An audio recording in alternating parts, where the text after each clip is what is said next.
Arestado ang isang Amerikano na nanuntok at nanakal pa raw ng gwardiya sa NAIA Terminal 3. Yan ang iba pa sa aking spot report. Nakipagbuno ang Amerikano na yan sa mga gwardiya na pinipigilan siyang makapasok sa NAIA Terminal 3. Nanuntok at nanakal pa raw ito sa isang gwardiya. Nagpipilit daw itong pumasok sa NAIA kahit walang tiket. Tinakbuhan din daw nito ang taxi driver na naghatid sa kanya. Nahaharap siya sa mga kasong alarming scandal, resistance and disobedience to a person in authority, at physical injuries. Wala siyang pahayag. Naipaalam na raw ang insidente sa Embahada ng Amerika.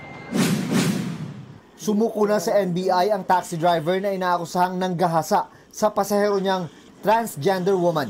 Dalawang babae na ako, sir. Magagawa yung binibintang niya, sir. Kaya nandito ako para linisin yung pangalan ko. Umiiyak-iyak pa siya. Diba?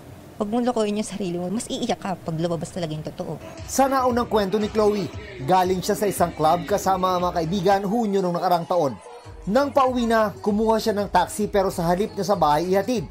Idiniretso raw siya sa motel ng driver na si alias Berning.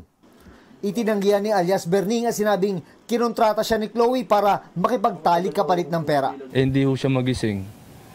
Ang ginawa ko po, kumuha na lang po ako ng pera dun sa bag niya po na 4,000.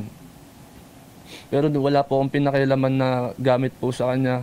Hindi ko po pinakialaman yung cellphone niya. Panay daw ang tawag ng taxi operator na oras na ng paggarahe, kaya umalis na si alias Berning. Kinuna na ng NBI ng pahayag ang taxi driver. Sasailalim din ito sa lie detector test.